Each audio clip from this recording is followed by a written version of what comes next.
Lakini tumie fursa hii, japo mheshimiwa mbunge alishasema katika taifa letu tumepoteza kiongozi wetu mahiri, tumepoteza kiongozi mwandamizi wa serikali, tumepoteza mbunge ambaye amekaa bungeni kwa muda mrefu na kutumikia taifa letu kwa miaka zaidi ya 30, ambaye alikuwa akiitwa Mheshimiwa William Vangimembe Lukuvi, mbunge wa jimbo la Isimani, na amekuwa waziri kwa miaka mingi tangu alipoanza kuchaguliwa kuwa mbunge. Lakini watu wa Kagera na nyinyi mmefiwa. Mheshimiwa Lukuvi alikuwa mkuu wenu wa wilaya mwaka 94 na 95, alitumikia wilaya hii ya Bukoba.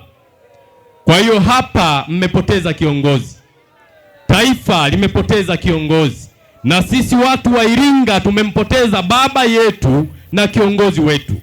Na ndio maana tulipanga tufanye ziara wilaya nyingi ndani ya mkoa huu, lakini kutokana na msiba wa kiongozi wetu ambaye pia anatokea nyumbani, nimemwomba radhi mwenyekiti wa mkoa na viongozi kwamba lazima niende nikamstiri mzee wetu, kiongozi wetu ambaye pia amekuwa mwana UVCCM. Katika kipindi chao alikuwa ni naibu katibu mkuu wa vijana, amekuwa katibu wa mkoa, amekuwa mkuu wa mkoa, amekuwa waziri, amekuwa mneki, amekuwa mjumbe wa kamati kuu. Kwa hiyo mchango wake ni mkubwa ndani ya taifa letu.